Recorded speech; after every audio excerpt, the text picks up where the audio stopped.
Hi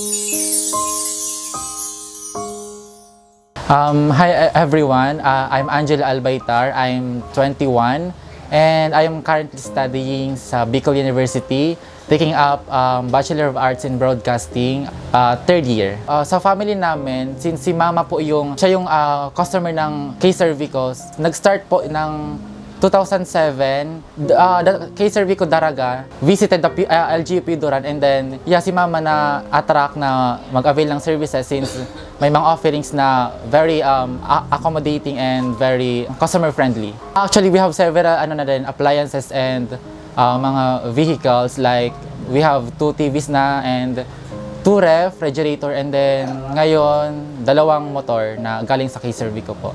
For yung iba for convenience, since very essential na gamitin, and then since appliances are very essential sa pang-araw-araw, and then yung motor din ginagamit po for services. Kunyari may mga pag may business kasi kami ma'am na rice retailer, and then pag may mga errands na biglaan, may mga customer, so we can easily get the communication and the fast route ng business namin.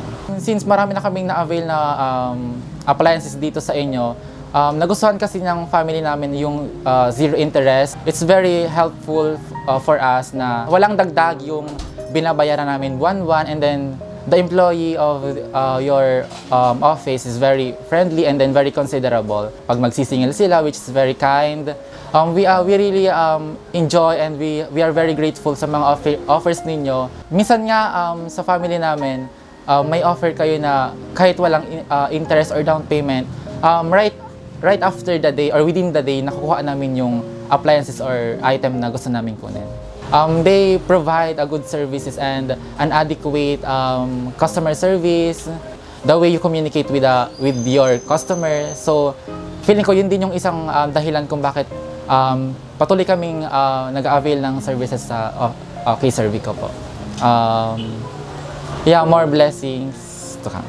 Ngayong Pasko, bilang pasasalamat namin sa inyong pagtangkilik sa aming mga produkto simula 2007, gusto din namin maghatid ng saya sa'yo at sa inyong pamilya. So kaya sana tanggapin mo ang aming munting sorpresa mula sa K-Servico. Wow! Oh my God!